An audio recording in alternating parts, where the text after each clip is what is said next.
Voyez-vous le marin, naviguant sur la terre, sillonner le bocage et ses vagues de guerre, contempler les marais étendus, immobiles, pour les imaginer en océan subtil.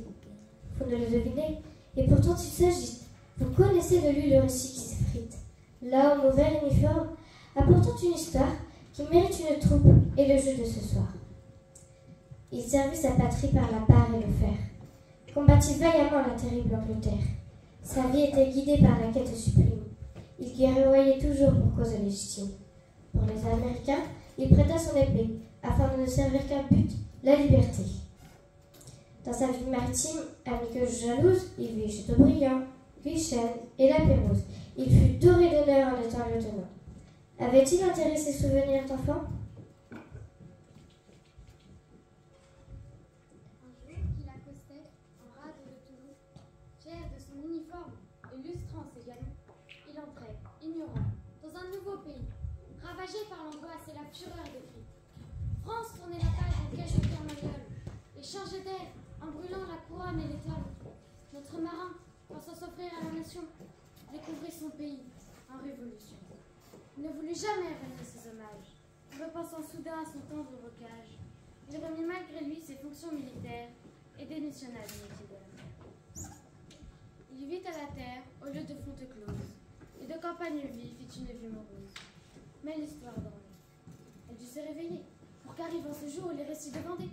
La République alors attaquait de tout front, enrôlait sans compter de la chair à canon. Paysans vendéens lui tenaient ses griefs, mais ne pouvait lutter sans véritable chef.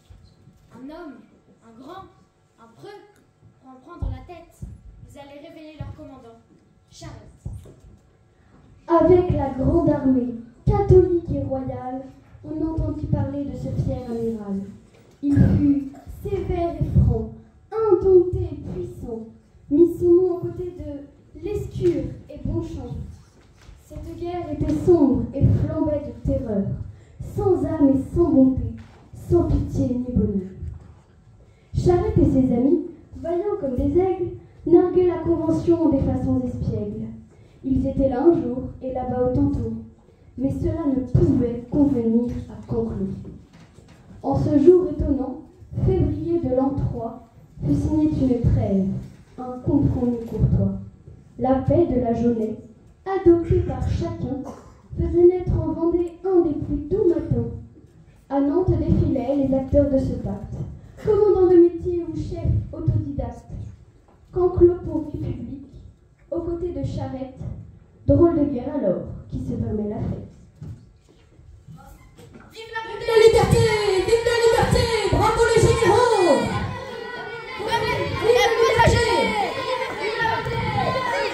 Ont-ils proposé de vivre complot à l'amiable?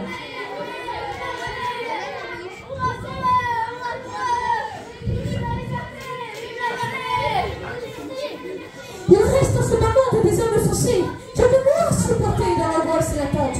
Aujourd'hui, je suis fier de les y voir à Nantes. Il y a trop de morts. Nous n'aurons pas de place. Il faut que nous suivions le flot de cette masse. Par ici, tiens la main. Reste bien agrippé. Qui sont les deux héros qui se sont acclamés? Je suis là, je suis là. Mais vite, cette voix irlandaise et les cris qui m'irritent. J'ai peur de t'égarer et seul je... C'est lui! D'un souffle de fierté me voilà envahi. Je n'aurais jamais cru, même en me payant bien, que je puisse observer le roi évonien, chevalier de Charette et patron de milice, chrétien de son état, protecteur des calices. Marguerite, ma sœur, pense-moi donc, je rêve. Il est ici, enfin, l'amiral des marais, dont la nation provient d'authentiques montées. Drôle de militaire, il est tout coloré, son uniforme vert aux épaules dorées, ses manchettes d'un rouge à réveiller la nuit, ses bottes encrassées par la terre et la suie. Il est tout décoré, ainsi qu'à la 15 août. Est-ce lui qui a mis les armées en déroute? Oh oh, et ce chapeau, n'est-il pas incommode? Remarque, il pourrait bien revenir à la mode. Comment se cache-t-il des soldats embusqués, avec un tel panache à sa tête accrochée? Assurément sans trêve, il eût été plumé. Que te prend-il enfin de vouloir te moquer? L'homme que tu vois là est un héros vivant. Il combat d'une main et respecte ses gens. C'est un modèle ici de vertu et courage. Et moi qui ne fais rien, je n'en vois que l'image. Peste, j'arrive au temps. J'enrage et désespère. J'ai plutôt de ce pouvoir que je suis ton grand frère. Tu penseras plus tard à tes envies guerrières, car il faut s'occuper de notre vie fermière.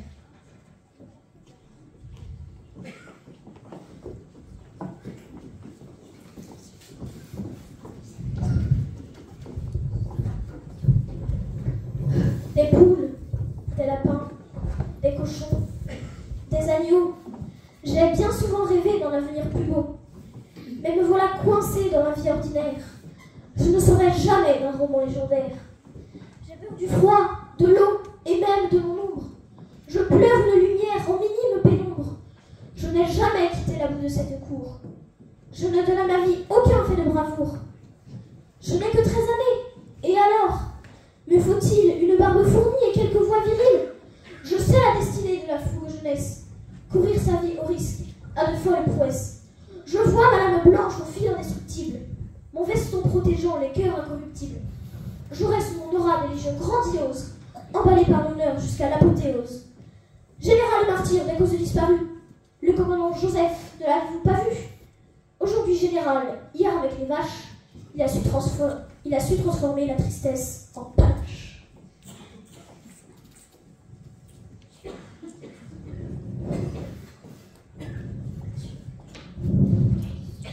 Je le dis à mon front, en cognant cette table, les rapports demandés ne sont guère admirables. Monsieur, Il suffit que des lois stratégiques, soit nos conventions ou l'art pathétique. Cela fait bien 2 ans, et toujours dans les bois, se tairent les brigands et partisans du roi. Quant à vous, général, malgré vos compétences, nous vous offrons séant une convalescence. Je reprendrai la tête des armées de l'Ouest pour purger cette terre et éradiquer la peste. Connaissez-vous, monsieur, l'homme qui les gouverne? Vagabond, volatile, vaporeux, fort en berne. Je commande une armée pour la guerre ordonnée. Contre une guérilla, j'ai bien dû m'adapter. Et signer un traité d'une folie certaine. Votre négociation promettait d'être vaine. un traité qui nous tient de bonne position. Ils ont prêté serment à notre convention. Promesses ridicules, gasconnades, froufrou, pirouettes sans recul, courtoisie garantie, charmante clémence. Nous leur accepterions l'approche délivrance de l'enfant de Louis XVI en délai correct. Que nous importe-t-il? Qu'est-ce qui vous dépecte? Donnons-leur cet enfant. Eut-il un sang royal? Ne craignons pas de lui le retour triomphal. Pourquoi tant de colère, tant de contingence? Pourquoi craignez-vous donc ce rien d'insignifiance? L'enfant est mort. Faut-il que je répète? Le dauphin? Je l'ai dit. Il suffit, j'ai prévu plusieurs dispositions. Je commande à présent les opérations.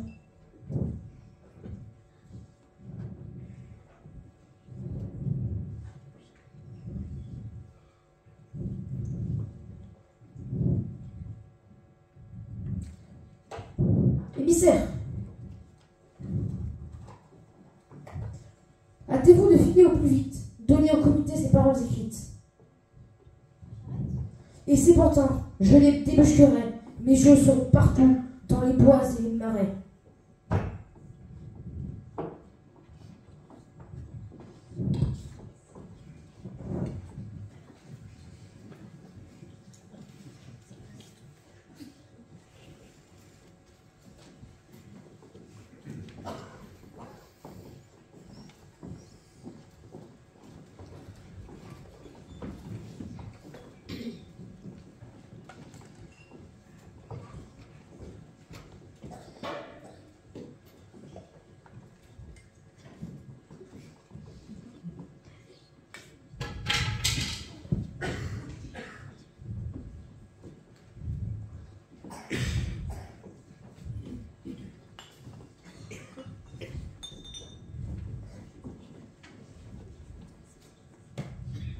Quel sera vos projets pour notre compagnie?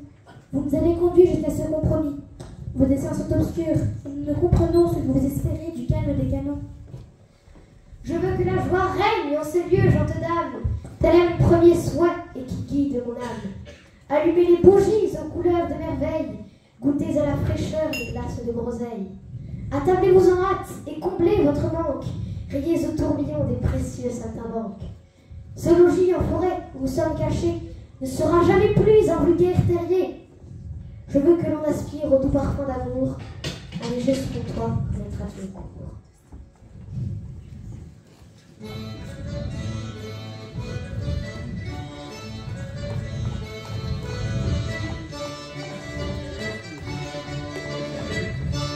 Quel est ce commandant qui danse et qui s'amuse? Il vous est un palais plutôt qu'une cambuse. Stratège en poésie, grand patron des banquets, Préférant la musique au prix de nos musquets. m'aveur expliqué ces choses possibles avec la simili qui, je crois, vous ravive. Vous le savez très bien, je signais l'autre jour des accords bien connus, de clauses sans détour. Les secrètes parfois, et je m'en réjouis, puisque j'ai obtenu quelques bons compromis. Ruelle A, en signant, acceptez cette clause que je porte très haut, mais qui dit faible chose. Nous sera confié le jeune Louis XVII, fils de feu notre roi et Marie-Antoinette. Construisons dès demain une maison sublime qu'habitera l'enfant souverain légitime. Vous cachez votre jeu. Je sais où sont mes pieds. Le temps de à jour les bonnes opérations. Républicains, parjurés d'aller de charrette! Où est donc le pédant qui se croit à la fête? Torse de l'amateur, bourreau des vrais combats! Les soldats de l'Anjou rugiront de fracas! Votre esprit vicieux, j'apprends la signature. Un accord fallacieux! Vous osez m'accuser de quelque connivence, alors que j'ai guidé les courses et les lances à la libération des églises fermées pour redonner leur culte à nos abbés. Je ne souffrirai pas de m'insulter encore et vous prie de régler ce différend d'œuvre.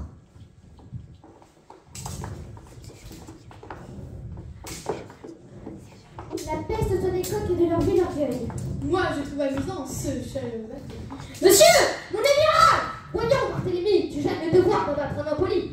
Je te le dis très franc et très bon camarade, laisse-moi finir cette fanfaronnade. Stofflet, que tu vois là, c'est cru la liberté d'insulter ma maison et de me défier. Pantin! Chut! Renégat! Calmez ces sauvages! Messieurs, plus important est encore ce présage. Marchant sur les sentiers, je rencontrai tantôt un gamin désœuvré qui n'était pas bien haut. Chétif et malheureux, il avait l'air hagard et cherchait assistance en fixant mon regard. Le garnement avait, dans le sac enroulé, trouvé ce parchemin sagement enroulé.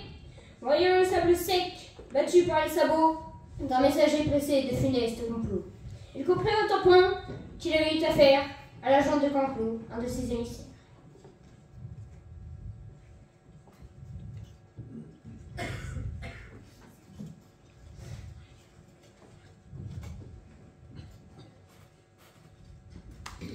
À partir de ce jour, la nouvelle était sue. Par cette tromperie, la trêve était rompue. Par son honneur bafoué, Charette en appela à reprendre courage au retour des combats. Cette fois, c'était sûr, il fallait en finir et combattre les bleus, les vaincre ou bien périr.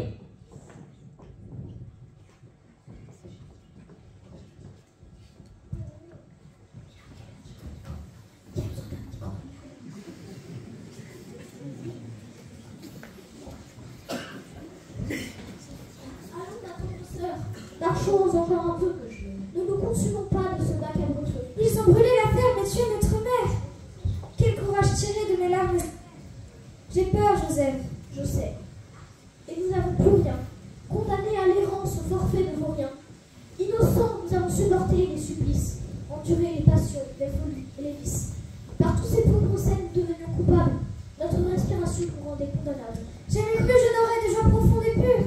Ils ont tué maman. Voilà notre torture. Transi dans ces bosquets qui m'effraient. C'est lugubre. Tu sauras me guider vers l'asile salubre. Un guide qui, malgré lui, tremble à se briser. Qui ne tremble jamais mais sait être guerrier. Un perdu qui ne sait retrouver son chemin. Et qui m'y conduira sans me lâcher la main. Qui ne sait ni chasser, ni pêcher, ni mendier. Mais qui donnerait tout pour me voir rassasié. Marguerite, Français. Tais-toi, j'entends du bruit. Qui donc parle en forêt à cette heure à la nuit? Je saurais faire usage de la belle front. Posez une question, je veux qu'on me réponde. Je ne suis pas d'humeur à me faire attraper. Des enfants? Non, monsieur, mais nous l'avons été. Notre enfance est bien morte avec les incendies. D'après votre chapeau, c'était de vos amis. Je ne tue pas d'enfants. Vous tuez leurs parents. Jamais cible pour moi ne fut un innocent. Par charité ces hommes. L'enfant du sentier? C'est bien toi le gamin chapardeur de coursier? Monsieur Barthélemy, nous sommes sains et saufs. De vous savoir ici, voilà qui me réchauffe. Quelle idée de brandir une telle cocarde. On vous prend pour un bleu dès que l'on vous regarde. Qu'importe mes amis, désirez-vous de l'aide? Vous avoir avec nous fait déjà pour remède. Vous restez avec nous? Qui vous attend et où? Nous n'avons ni logis, ni famille, ni soin. Vous pouvez être... C'est bien dit. Mais ça n'arrange rien. Allons, ma sœur, nos soucis ne sont pas les seuls. Je connais un endroit qui pourrait convenir. Voilà le seul secours qui vous peut parvenir. Barthélemy, mon Dieu, encore un coup de chapeau. Tu partais un espion, tu reviens un héros. Acceptez le secours de notre Saint-Martin, guérisseur de vos maux et chasseur de la faim. Oh, me voilà me gonfler d'orgueil. En tout cas, suivez-moi pour connaître un accueil digne des empereurs et des fastes des rois. Modeste en matériel, inépuisable en joie.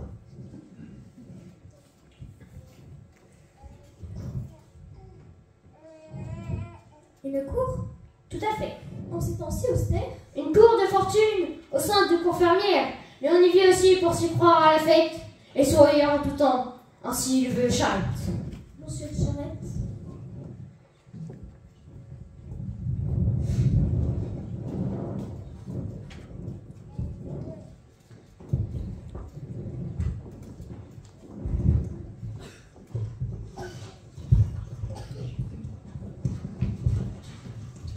Vous en êtes certain?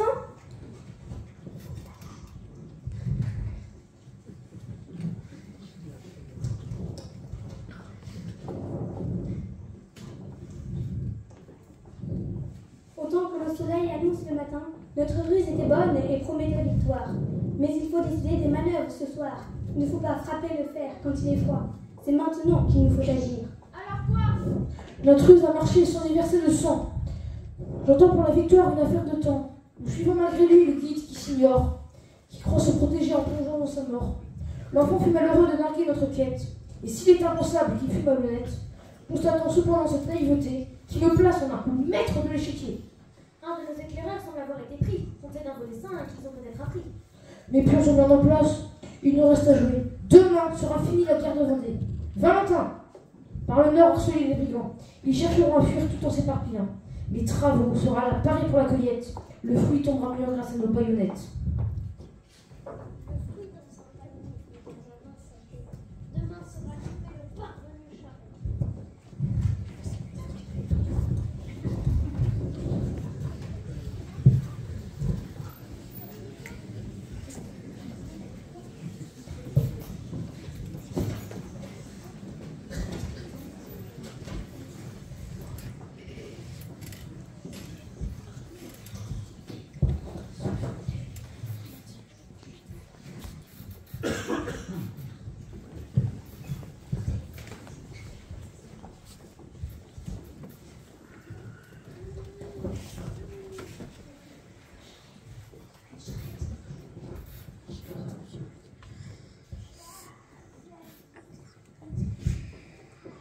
J'arrive dans cette cour vous dire mon rapport. J'ai parcouru les bois d'est en ouest et au nord, alors que je longeais le rue de Loisirs, au cœur d'un petit bois parsemé de bruyères, je fus entenaillé par des soldats d'État, voulant prendre ma peau qui me voyait taffetas.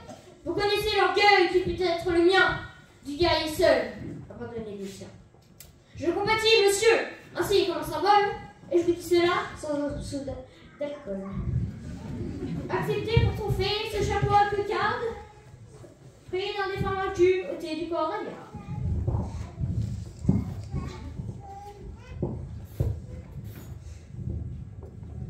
Cher sujet, je vois que de ton auréole, tu as bien combattu pour l'honneur de ce sol. Mais entretiens-moi donc de l'incompréhension de te voir secondé par ce jeune garçon. Est-il de tes parents, un filleul, un neveu? Je ne vois dans son air aucun trait de tes yeux. Étrangers mon sang, mais nous le connaissons. Nous livrait jadis quelques informations. Les mots de ce camp clos qui détruisait la paix, je les avais reçus du fruit de son forfait. Voici sa Charette. Ils sont deux orphelins. C'est naturellement que j'ai tendu la main. C'est juste décision. Soyez ici chez vous. Vous aurez à manger du pâté et du chou. Vous dormirez serein et pourrez vous détendre. Il n'est plus en action pour des drôles si tendres. Lève-toi, il faut être stoïque. N'oubliez que des faits héroïques. Garçons des champs perdus, dans cette forteresse, il n'y a que des gens motivés de détresse. Chacun de mes amis en ce fort de léger a déjà pour Charette un flot de sang versé. Vous combattez? Toujours, et guidons nos soldats. Il est de son époque sans le fameux abois. Rude, sèche, sans or, oubliant les grands balles, nous dormons dans la boue pour en vaincre le mal. Notre terre est la même et nos hommes sont morts. Alors nous combattons et répondons au corps. Fin de la promenade en pleine honte dans un bal.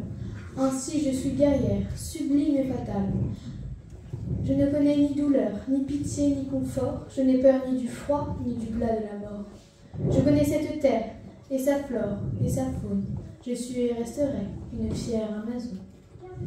Marguerite, Ne cherchons pas la guerre, elle vient assez vite. Mais j'adjoins mon honneur à garder votre vie et à vous protéger comme une proche amie. voilà qui est fort bien, mais à présent, garçon, dis-moi pourquoi tu veux chasser de ta maison.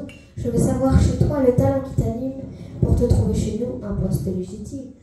Du talent? Oh malheur, j'en ai pas, monsieur. Je suis un ignorant qui apprend de ses yeux. Je n'ai pas de courage à m'offrir en service, et j'ai peur d'endurer le plus petit supplice. Donnez-moi une épée afin que je l'émousse. Donnez-moi une rame afin que j'éclabousse. Donnez-moi un sac s'il résiste aux coupures. Dictez-moi quelques mots pour 40 ratures. Et quand elle me lever sous le feu des combats, je réponds de ce poids qui ne bougera pas. Je ne reste que l'ombre de ce marque-page, indiquant les récits des héros et des sages. Pour vous narrer alors le conte de ma fuite, qui remonte à 2 jours et la ferme détruite, je peux vous avouer que j'ai eu quelque chance de ne pas terminer au bout d'une potence. Une potence? Assurément, c'en était une. Pour punir de ma voix cette blague importune, lorsque, devant la ruine et ma mère sans vie, je vis ces affreux qui riaient de nos cris. Je criais aux soldats d'inquiétantes menaces, que j'avais des amis valeureux et tenaces. Et enfin, j'ajoutais dans un air de tempête que j'avais retrouvé le justicier.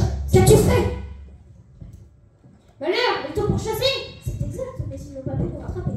J'ai tué l'un des leurs, mais jamais son compère. Ne vois-tu qu'ils ont pu initier son père en criant que j'aurais été né depuis longtemps? Vous allez bien te suivre, à la vie, à la mort. Mais Voilà le raciste afin de le piéger, grâce à ce galopin idiot comme ses pieds. Gamin, de ton récit, je retiens tes paroles. Aucun talent sinon celui d'être boussole. Tu guides l'ennemi d'une efficacité qui me pose question sur ta vassalité. pardonnez-moi, monsieur. Parlez donc au bon Dieu, vous le verrez bientôt de vos propres yeux. Devons au plus vite abandonner les jets. Criez à tous les gars de sceller leur paquet. Depuis ce triste jour où je signale le pacte, nous sommes arrivés à notre dernier acte. Aux armes!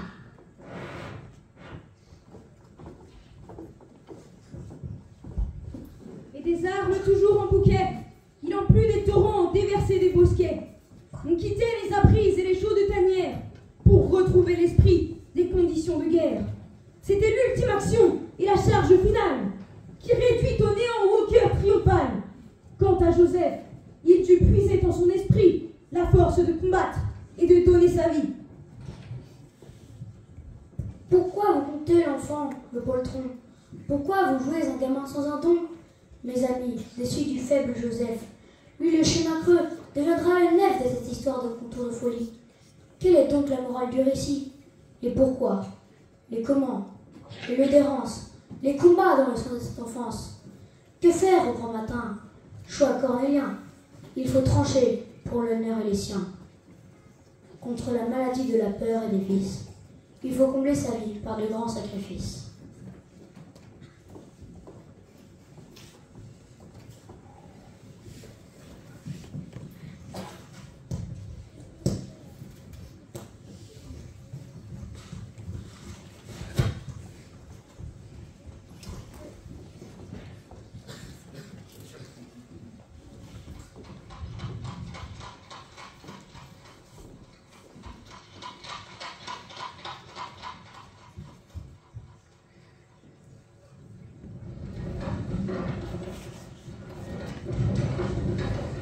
À peine arrivé, Tout juste reparti. Ha! notre nouvel abri sera-t-il loin de là? Plus d'abri.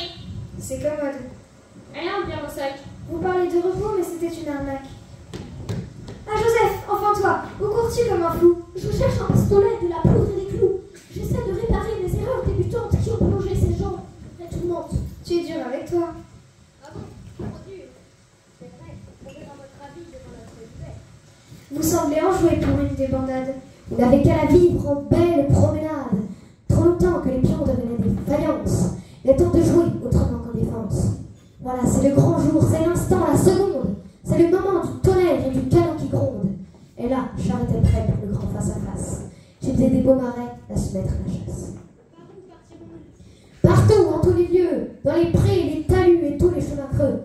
Je pars à l'est au bois de la Chaloterie. Je prends les 2 gamins et toi, Barthélemy.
Mon éternel ami, je ferme mon paletot.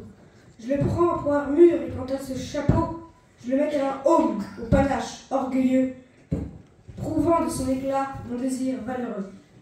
L'amiral en surnom pour danser du passé, le roi des Vendéens, pouilleux, mal couronné, l'imprenable filou qui connaît les chemins, je ne me cache plus et vais forcer demain. Ma patrie c'est concret, c'est mon sol et ma terre, et pour eux, une idée sans valeur, des poussières. Ma patrie je la vis, c'est ma foi, c'est mon roi. Pour eux c'est un dortoir qui manquerait d'un toit. Une vertu de force et de guerrier courage pour s'inscrire à jamais dans le livre des âges. J'espère avoir donné des conseils en sagesse, avoir poussé les gars à dompter leur paresse. Et la crainte, enfin, de n'avoir accompli ce que veut le bon Dieu de ma petite vie. Venez à moi, soldats, derrière ma plume blanche, martelons le sol, procession du dimanche.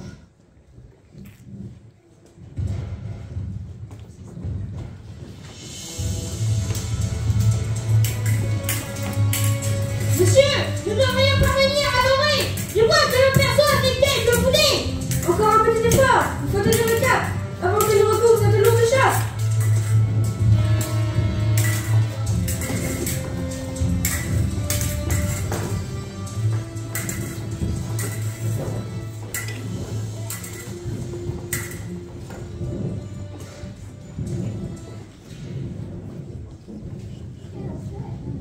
Mon ami, il faut te dégourdir.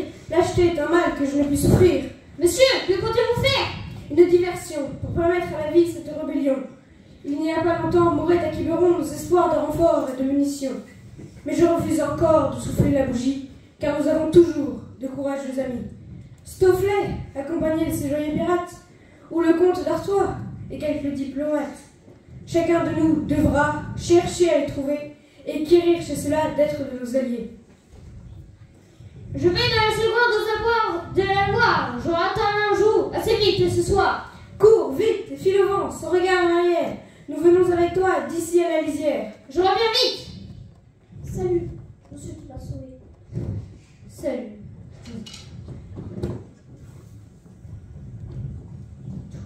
Malheur, et nous se retrouver.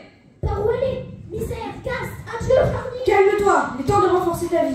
À l'idée de son prix, sa valeur et son but dépendent de l'ardeur que tu mets à la lutte. Que dois-je faire alors? L'ennemi n'est plus loin.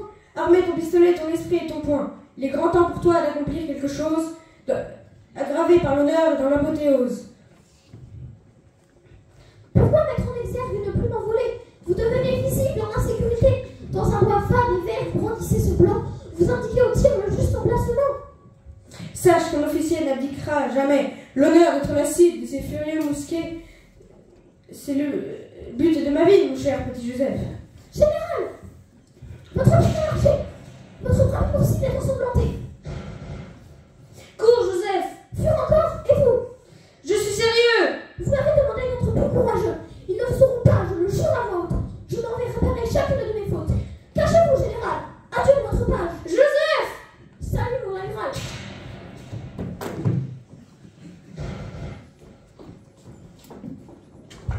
Ce n'est pas lui, il était son suivant. L'imprenable est ici, trouvez-le, encerclez ce misérable roi. Je veux le voir à genoux devant moi. Valentin, séparons nos hommes en deux corps. Je reste ici, vous verrouillerez le nord. Rabattez le gibier au cœur de la forêt. Je serai à l'affût du moindre ricochet. Nous l'aurons. Du près, Chauvert, l'ancien est derrière lui, nous allons. À l'assaut pour l'honneur le petit.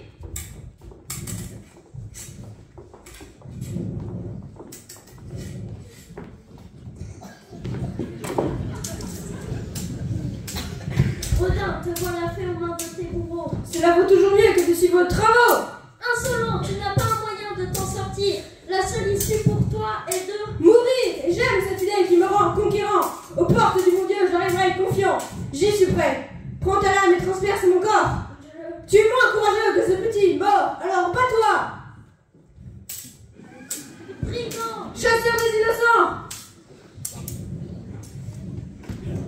Tout est fini, ta quête a fini de briller. Adversaire, apprends que rien ne se perd jamais.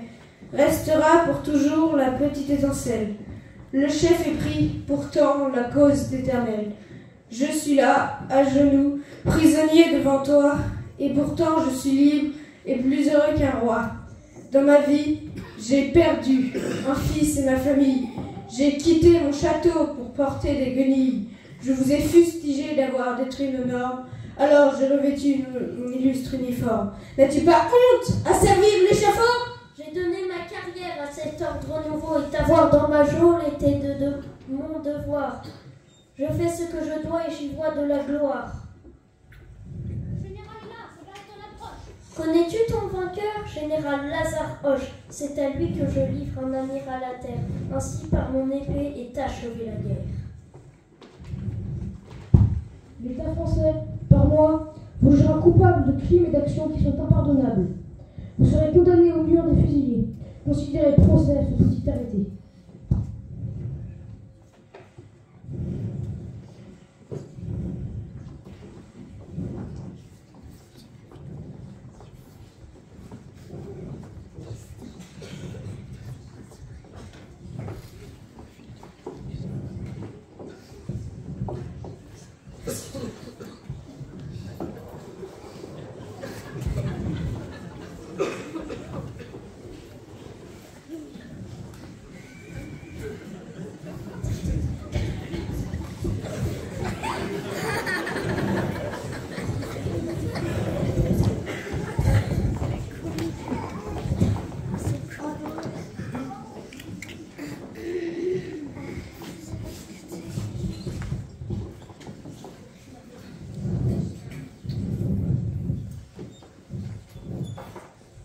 Le crépuscule arrive aux portes de l'histoire. Désirez-vous, monsieur, à manger ou à boire? Ni boisson, ni ripaille au mur des condamnés. Notre traque est fini, et du sérieux respect que je dois cependant vous témoigner encore, il me faut recevoir les derniers vœux d'un mort. Vous comprendrez mon vœu si vous viviez d'honneur. J'attends de vos boulets expirant en mon cœur, qui soient sollicités par le son de ma voix. Laissez-moi, je vous prie, commander vos soldats. Soit. Je tiendrai là-haut le souvenir sincère de votre dignité, valeureux adversaire. Apportez le bandeau. Horreur d'être masqué! Quand on attend la mort, il faut la regarder. Mon ordre, ainsi choisi, partira de mon œil. Je vous regarderai du haut de mon orgueil, et en baissant les yeux, résigné à partir, vous pourrez déclencher l'orchestre de vos tirs.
Qui êtes-vous?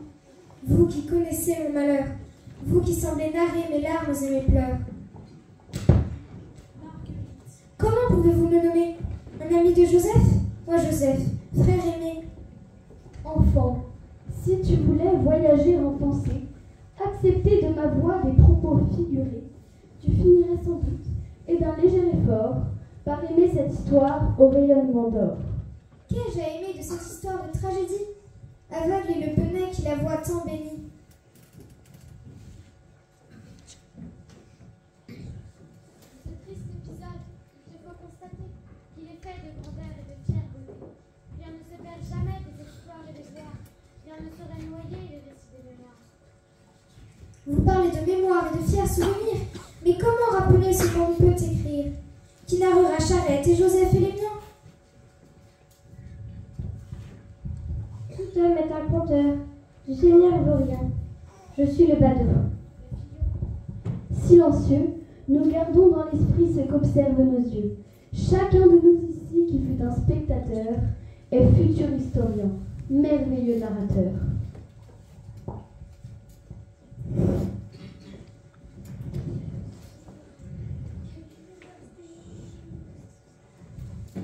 Tous ceux qui m'auront vu, auréolé de gloire,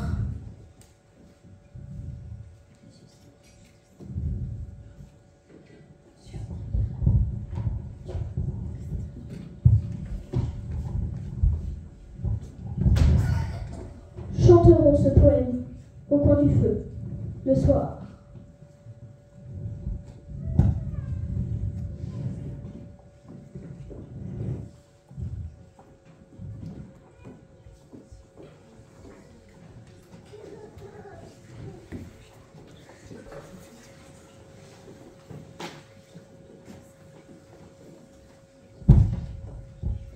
Les 6e et les 5e du collège Notre-Dame de Toulberne étaient fiers et honorés de vous jouer la première et unique représentation du Petit Joseph. Nous vous prions de saluer le travail et la persévérance de chacun des élèves. En figurant, Maglone, Ambroise, Pierrette, Charles, Mayenne, Capucine et Léopold.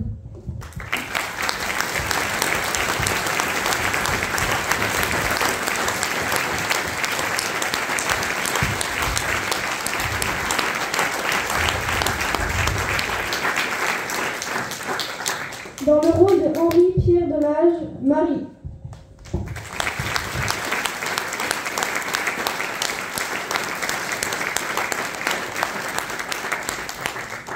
Dans le rôle du soldat républicain, Asinor.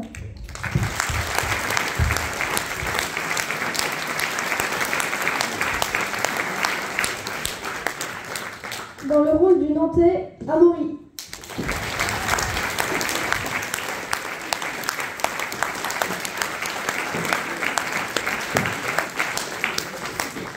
Dans le rôle de la Nantaise, Bérénice.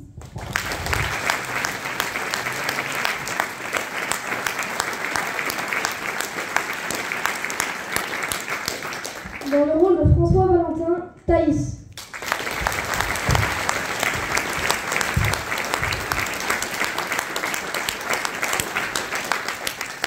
Dans le rôle d'Albert Ruel, Calix.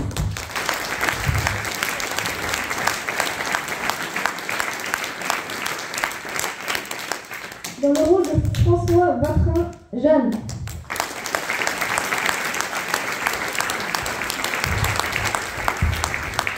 Dans le rôle de Jean-Nicolas Stofflet, Fleur.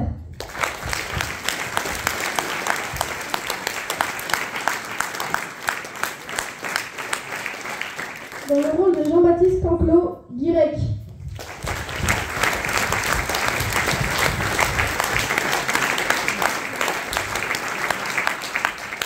Dans le rôle de Jean-Pierre Travaux, Guntière.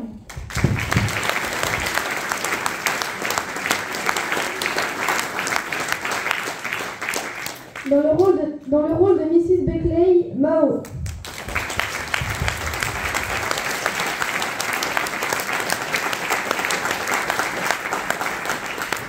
Dans le rôle de Madame de la Rochefoucauld, Antonia.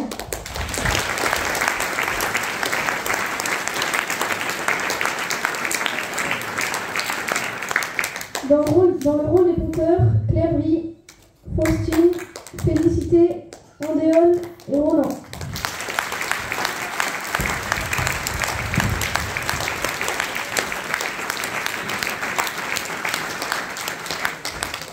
Dans le rôle de Lazare Hoche, Martin.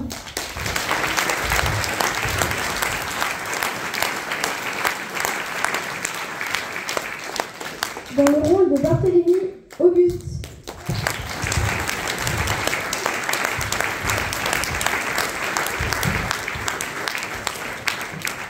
Dans le rôle de Marguerite, Eugénie.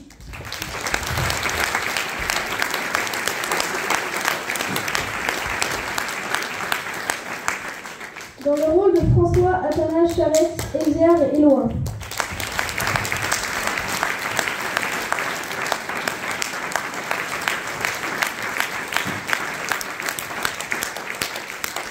Dans le rôle de Joseph, Louis Armand.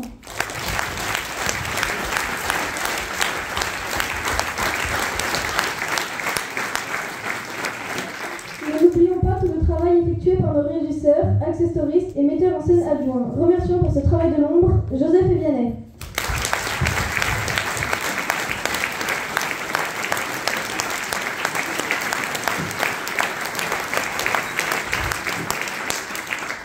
Nous tenons tout particulièrement à remercier notre professeur, M. Peggy, qui a écrit et mis en scène cette pièce. Pour lui, nous vous demandons un tonnerre d'applaudissements.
Voilà, ça c'était pour l'ambiance. On va essayer de garder la salle pour peut-être les prochaines fois. Heureusement, il y a des extincteurs. Évidemment, je remercie tous ceux qui ont fait le déplacement, les familles, les amis. Merci aussi aux familles d'avoir contribué au costume. Évidemment, ça vous a pris du temps. Merci d'avoir joué le jeu jusqu'au bout, notamment dans les conduites. Et évidemment pour ceux qui en plus ont contribué d'aider les autres qui n'avaient pas toujours des uniformes républicains par exemple chez eux. Je remercie évidemment l'Université catholique de l'Ouest par l'intermédiaire de l'abbé Fagot de nous avoir obtenu cette salle de spectacle, le Théâtre des Arts Vivants. Et du coup j'en arrive à mon sujet principal. Nous avons dû louer cette salle. Et vous savez qu'à Toulverne évidemment on est très riche. On a tous les moyens d'offrir une scolarité à nos enfants. Malheureusement, on n'est pas subventionné, même pour le théâtre. Alors on a une bonne vieille règle chez nous, l'entrée est toujours libre et la sortie est payante. Donc on va faire passer ceux qui avaient été désignés avec leur chapeau. Pour information, comme ça tout sera transparent, nous avons loué cette salle 200 € et vous avez vu qu'on a une magnifique acoustique au niveau des micros. Et il a fallu louer même ces micros qui fonctionnent ou qui ne fonctionnent pas. Voilà, donc merci de faire bon accueil au chapeau. Normalement, il y avait 2 chapeaux. Voilà. Alors le mieux, c'est de commencer avec une tienne, t'as qu'à commencer par le début. Comme ça, tu sauras où est-ce que tu en seras après. Voilà, viens ici, viens au premier rang. Fais comme Amaury, vous prenez chacun une rangée. Vous avez un peu répété le reste, mais pas forcément pour la quête. Je tiens à vous dire aussi qu'on a les répétitions avec Monsieur Peggy se sont faites dans des conditions assez rocambolesques parce que qui connaît nos locaux, évidemment on n'a pas de salle de théâtre de répétition, donc généralement ça se fait dans un réfectoire qui nous sert de lieu de messe, qui nous sert pour l'art plastique et qui nous sert pour toutes les activités qui ne tiennent pas dans les salles. Et puis quand les salles sont prises, il faut répéter dans le hangar qui bien entendu n'est pas chauffé et est ouvert aux 4 vents. C'est pour ça qu'on vous invite tous à venir à la réunion là, qui va se tenir à la fin du mois en vue de récolter à nouveau des fonds pour notre déménagement de la rentrée prochaine, puisque l'équipe du conseil d'administration et puis de tous ceux qui se sont mis dedans, voilà, nous ont trouvé des nouveaux locaux tout à côté de l'école, donc on est très heureux. Maintenant il va falloir trouver l'argent et on va encore une fois compter sur vous.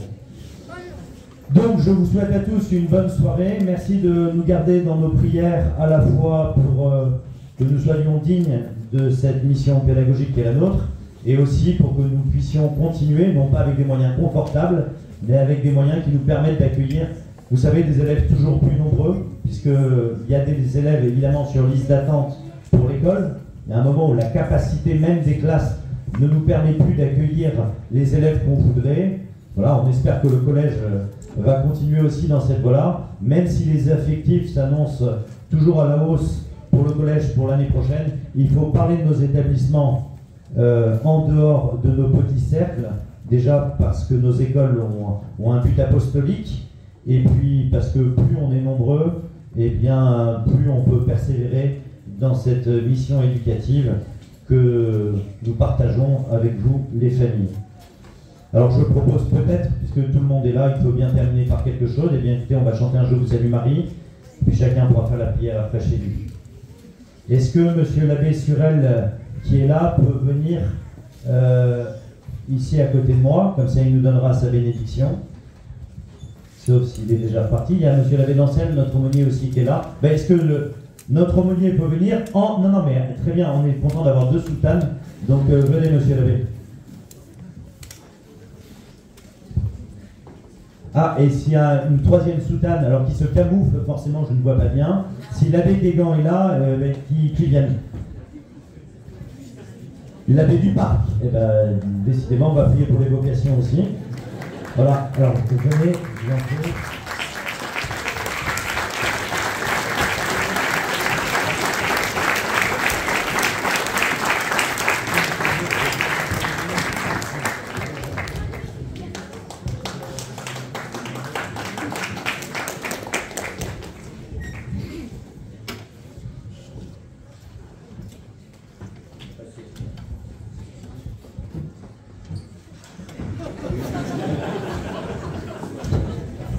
Au nom du Père, je vous propose de vous lever, et du Fils et du Saint-Esprit, ainsi soit-il. Je vous salue, Marie, comblée de grâce, le Seigneur est avec vous.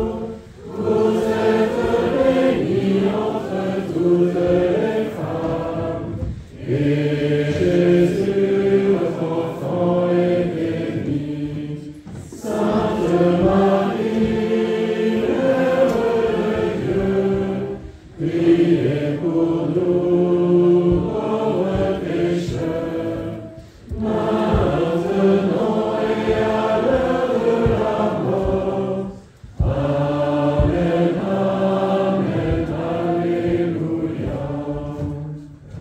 de Jésus, cœur immaculé de Marie, Saint Joseph, Sainte Anne, tous les martyrs de la Révolution, saints anges gardiens, que par l'intercession de la Vierge Marie, la bénédiction du Dieu Tout-Puissant, Père, Fils et Saint-Esprit descendent sur vous et y demeurent à jamais. Amen. Et bravo. Bravo.